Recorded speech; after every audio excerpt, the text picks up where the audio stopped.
What are the chances of rolling a 4 on a die? That question is about probability. Probability measures how likely an event is to happen. A probability of 0 means impossible. A probability of 1 means certain. Values between 0 and 1 show different levels of likelihood.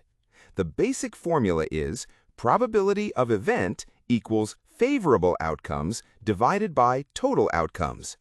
A favorable outcome is a result you want. Total outcomes means every possible result. Now let's use a fair six-sided die. The possible outcomes are 1, 2, 3, 4, 5, 6. That means there are 6 total outcomes. Suppose the event is rolling a 4. Only one outcome works, 4. So there is one favorable outcome. Now use the formula. Probability of 4 equals 1 over 6. That means the probability of rolling a 4 is 1 out of 6. As a decimal, that is about 0.167 or about 16.7%.